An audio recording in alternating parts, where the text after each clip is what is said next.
பழகி கொள்ளுங்க. பிறகு அடுத்த செட்டா நாங்க உங்களுக்கு மற்ற செட்டுகளை அடிச்சு தரோம். சரியா? அது உங்களுக்கு நாங்க ஃப்ரீயா அடிச்சு தருவோம். அந்த 4ஆம் ஆண்டுக்குரியது. இதுல கொஞ்சம் பயிற்சி எடுத்ததுக்கு பிறகு நாங்க என்ன செய்யலாம்? அடுத்ததுல வடிவா செய்யக்கூடியதாக இருக்கு. ரைட். அதுல பாருங்க முக்கியமா கவனித்துக் கொள்ளுங்க. முதலாவது வினாவை பாருங்க. இதுல அறிவுறுத்தல்கள் நேற்றும் சில ஆக்களுக்கு நான் திருத்தியிருந்தேன். சில ஆக்கள் என்ன கொஞ்சம் வித்தியாசமா எல்லாம் செய்திருந்தீங்க. பரவாயில்ல. அது இப்ப செய்ய செய்ய எங்களுக்கு பழகிடும். எங்களுக்கு இன்னும் நாள் இருக்கு. ஒரு வருஷமும் ஒரு 100 நாளும் கிட்டத்தட்ட இருக்கு டெஸ்ட்டுக்கு. அதால நாங்க பயப்பட தேவையில்லை. பாருங்க, முதலாவது முதலில் தரப்பட்ட 1 தொடக்கம் 4 வரையான வினாக்களில் வேறுபட்ட ஒரு வீண்கள் கொள்ளுது. இதுல பாத்தீங்கன்னு சொன்னா மாம்பழத்தை நாங்க பழம் என்று சொல்லுவோம்.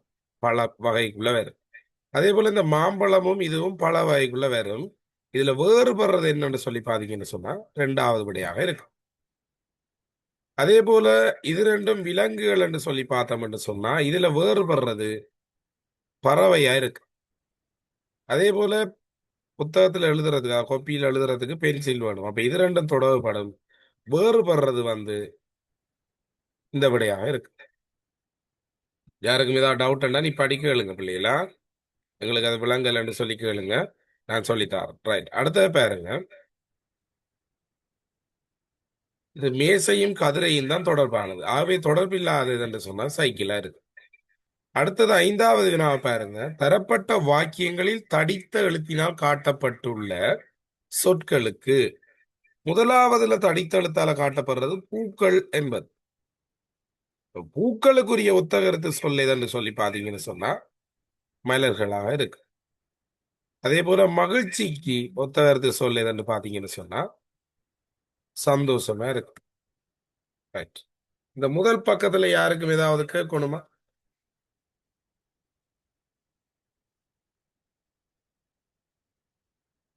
ஏதாவது கேட்கணும்னு சொல்றாங்க, கேளுங்க. அல்லது அடுத்ததுக்கு போவோமா? கரிஜி இடத்துக்கு போவோமா? ரைட். ஓகே. அடுத்தது கவனிங்க.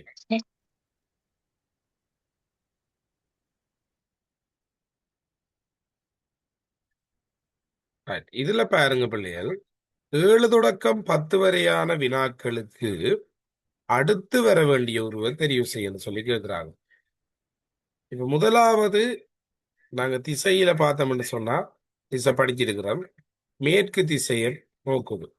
அடுத்தது வடக்கு திசை. அடுத்தது கிழக்கு திசை. அப்ப வடக்கு கிழக்குன்ற அடுத்தது எப்படி வரும்? தெற்கு திசை நோக்கி வரணும். இதுல கீறக்கூடா பிள்ளைகள். அதுல விட இங்க இருக்குது. அதுக்குள்ள கோடு போட்டா சரி.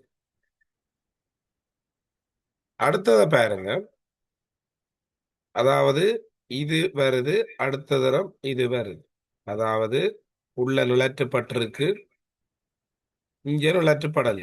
வெளியில நுழற்றுப்படல, உள்ள நுழற்றுப்பட்டிருக்கு. அப்படி மாறி மாறி வருது. அப்ப இத ஒன்றை விட்டு பாருங்க. இந்த வாரது இங்க வருமெண்டா இது விடத்துல வரும். அப்ப விடை 3வது சரி. அடுத்ததும் அப்படித்தான். ஒன்றை விட்டு பாருங்க. இதுல வாரதுன்னு சொன்னா இதுதான் விடத்தை வர போகுது. அப்ப விடை இதுக்கு 2வதாக இருக்கு.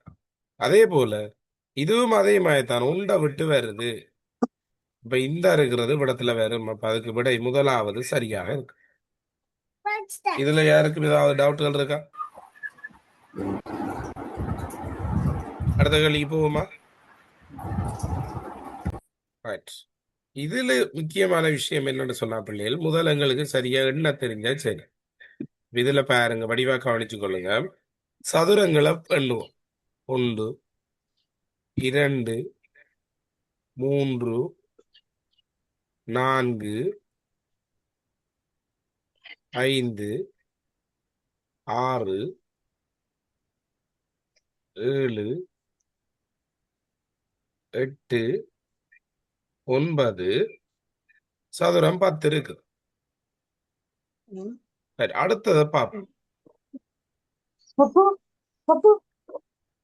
செவ்வகத்தை பாத்தீங்கன்னு சொன்னா வடிவா கவனிச்சு கொள்ளுங்க. செவ்வகம் 1 2 3 4 5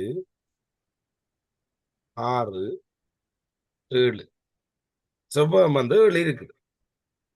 செவ்வகம் வந்து 7 இருக்குது, சதுரம் வந்து 10 இருக்குது. என்ன, சும்மா போடுறேன். அடுத்த பாருங்க முக்கோணம். முக்கோணம் எத்தனை இருக்குன்னு பார்ப்போம். முக்கோணம் 1, 2, 3, 4, 5,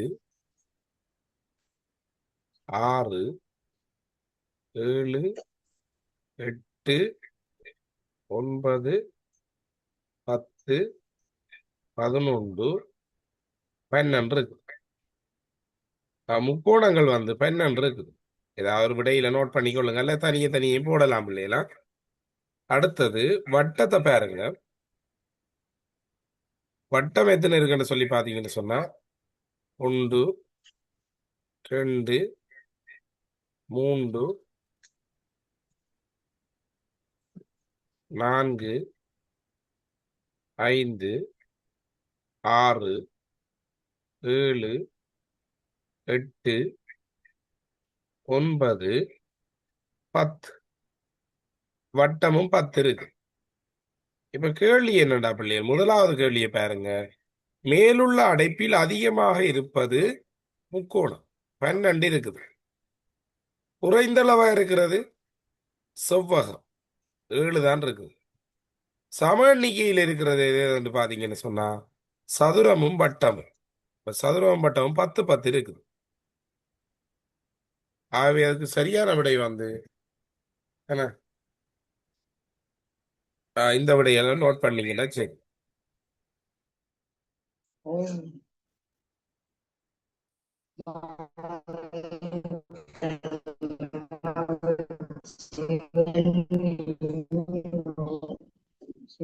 இப்ப பாருங்க, இங்குள்ள செவ்வகங்களின் எண்ணிக்கை யாதுன்னு சொல்லி கேட்கிறாங்க. விடை அதுக்கு 7 இருக்கு. ரைட். இந்த 4 கேள்வியில ஏதாவது டவுட் இருக்கா?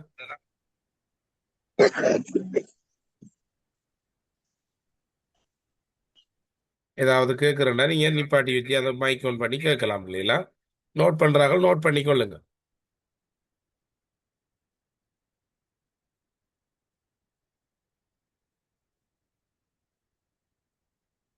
ரைட், அடுத்த கேள்விக்கு போவோம்.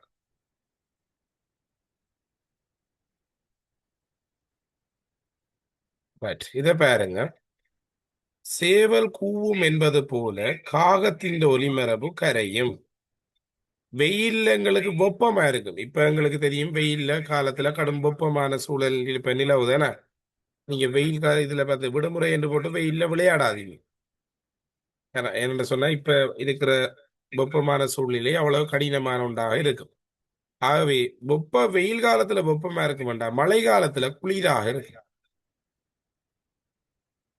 அடுத்த பாருங்க, 2ஆம் வாய்ப்பாடு பிள்ளையா. 2 2ஆல பெருக்குனா 4, 2 4, 2 6, 2 10. அப்ப இதுல 17 கேள்வி பார்த்திருக்கிறோம். இதுல யாரும் ஏதாவது கேட்கணுமா? இதுல பிறகு ஜாயின் பண்ணாங்களுக்கு வீடியோ அப்டேட் பண்ணி லிங்க் போட்டு விடுறோம். நீங்க என்ன செய்யணும்னு சொன்னா அந்த வீடியோ பார்த்துக்கொள்ளுங்க, டவுட் ஆனாக்கலாம். இதை பாருங்க, 1, 2, 3, 4, அதுபோல 2, 3, 4, 5. அப்படி என்ன 4, 5, 6, இதுல 7 பேர். அப்ப இந்த விடைகளை கோடு போட்டா சரி. அதே போல 5ஓட 1 கூட்டி 6, 8ஓட 1 கூட்டி 9, 12ஓட 1 கூட்டி விட்டா 13 விடையாக இருக்கு.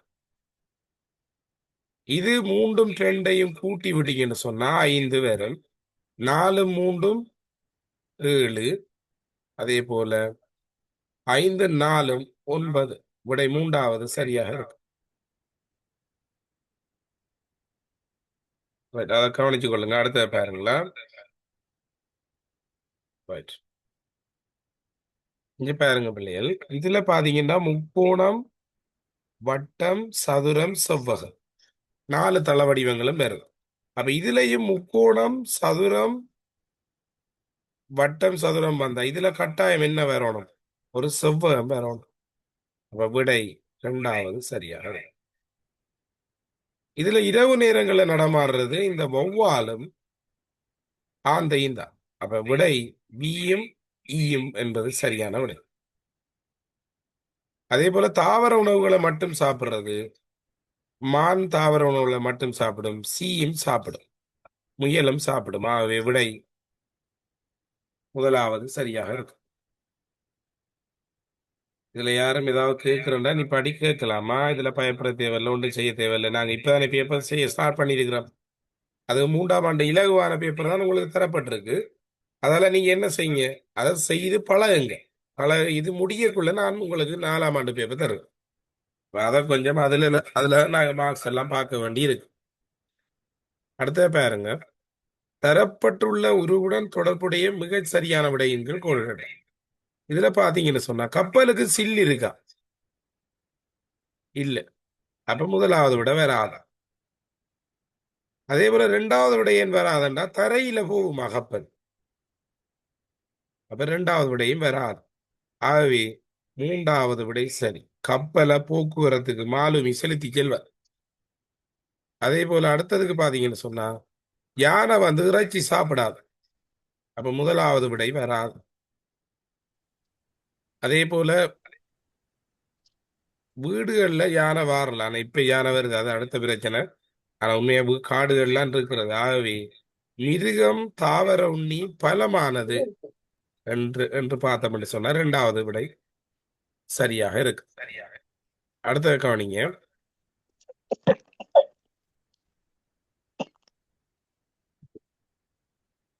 அடுத்த வினா பாருங்க பிள்ளைகள். 100உடன் 30ஐ கூட்டி 40ஐ கழித்து வரும் விடை. அப்ப 100ஓட 30ஐ கூட்டி விட்டா எத்தனை வரும்? 130 வரும். 130ல இருந்து 40ஐ கழிச்சோம் என்று சொன்னா என்ன? 130ல இருந்து 40ஐ கழிச்சோம் என்று சொன்னா 90 விடையாக இருக்கு. அடுத்தது 1 தொடக்கம் 20 வரை என்று சொன்னா நீங்க எழுதி பார்க்கணும். 1ல வரும், 2ல 1 வருமா, 3ல வருமா, 4ல வராது. ஆகவே 10ல வரும், 11ல வரும், 12ல வரும், 13ல வரும், 14ல 1 வரும், 15ல வரும், 16ல வரும், 17ல வரும், 18, 19 இவ்வளவுலையும் தான் பிள்ளைகள் 1 வர போகுது. அப்ப நீங்க எத்தனை 1 வந்திருக்குன்னு வெட்டி பாத்தீங்கன்னு சொன்னா 1 என்ன, 2, 3, 4, 5, 6, 7, 8, 9, 10, 11, 12. ஆகவே இதுக்கு சரியான விடை 12ஆக இருக்கு. சரி, எப்படித்தான் வெட்டி பார்க்கிறதா? அடுத்தது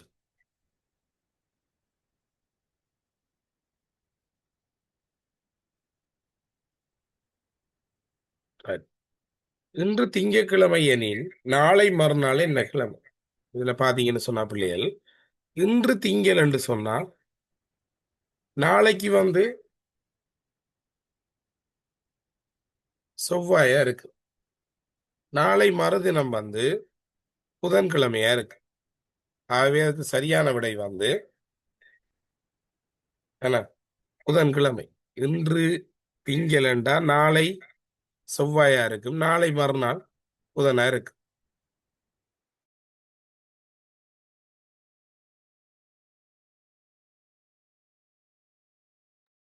ரைட். அடுத்த பாருங்க பிள்ளைகள், இது ஒழுங்குபடுத்துறது.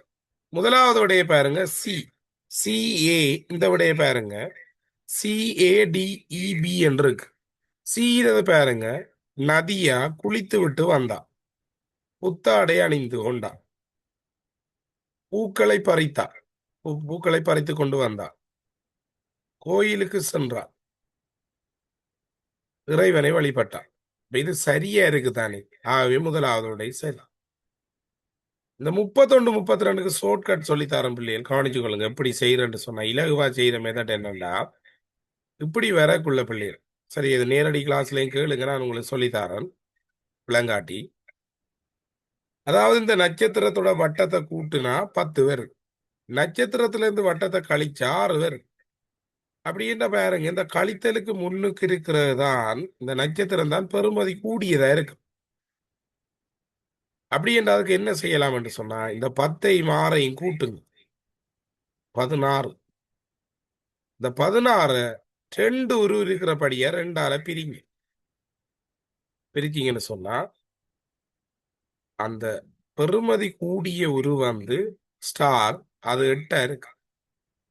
இது 8ண்டா 10ல இருந்து 8 கழிச்சு விட்டோம் என்று சொன்னா இது 2ஆ இருக்கு. அப்ப முதலாவதுக்குரிய விடை 8ம், அடுத்ததுக்குரிய விடை 2ம். 8 8 என்று சொல்லக்குள்ள 8ஐயும் 8ஐயும் கூட்டினா 16ஆகவும் இருக்கும். அதே போல 8 2ஆல பிரிச்சோம் என்று சொன்னா என்ன விடை என்று சொன்னா 4 என்ற விடை சரி. ரைட். இதுல கேட்கிறாங்க, கேள்வி கேட்கலாமா? ஞாபகம் வச்சு கொள்ளுங்க பிள்ளைகளா.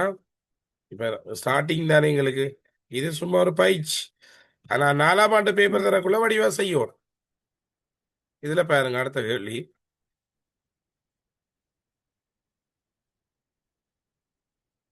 Right.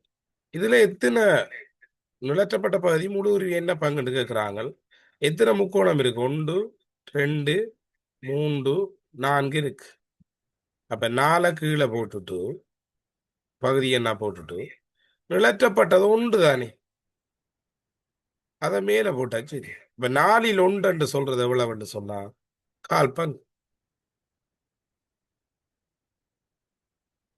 அடுத்த வினா பாருங்க.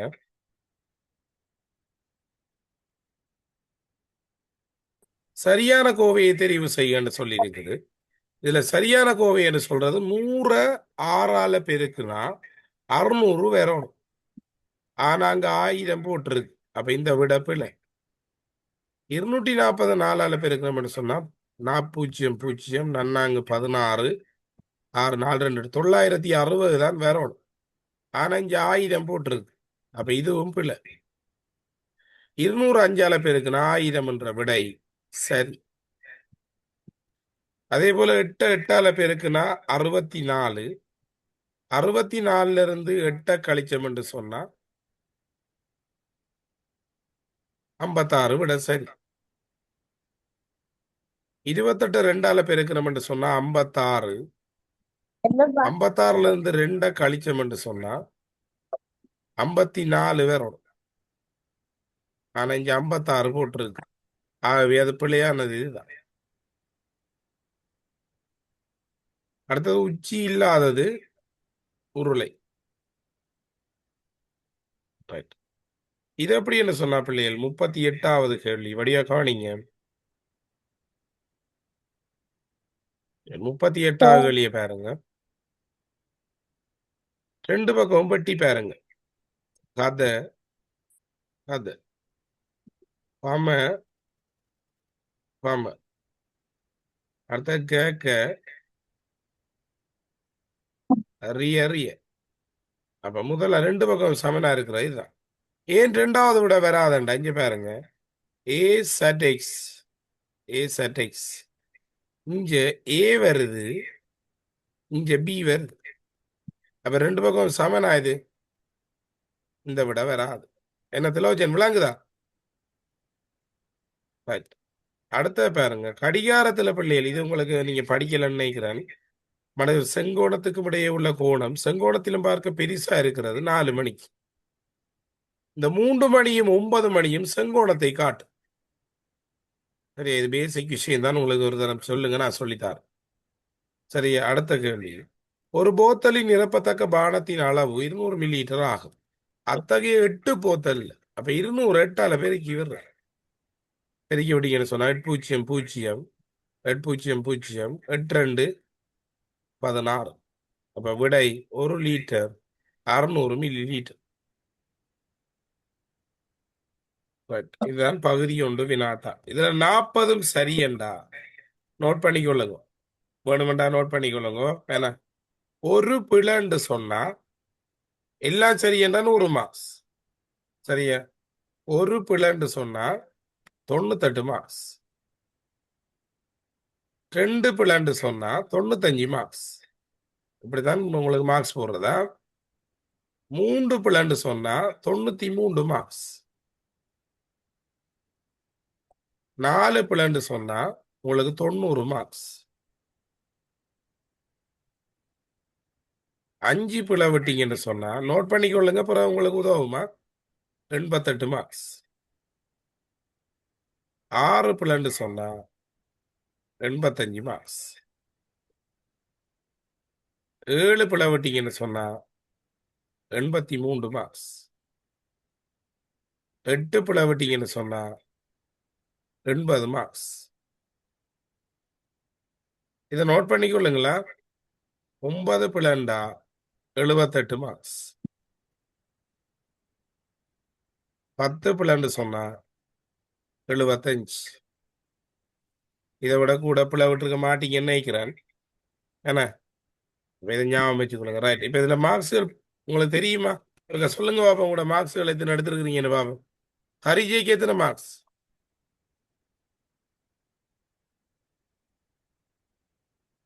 ஹரிஜி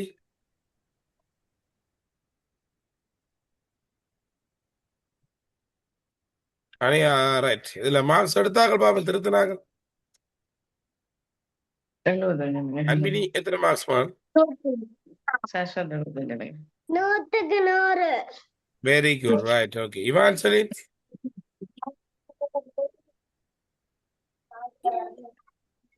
ரைட். சரி, திருத்தின யாரும் இருக்குதா?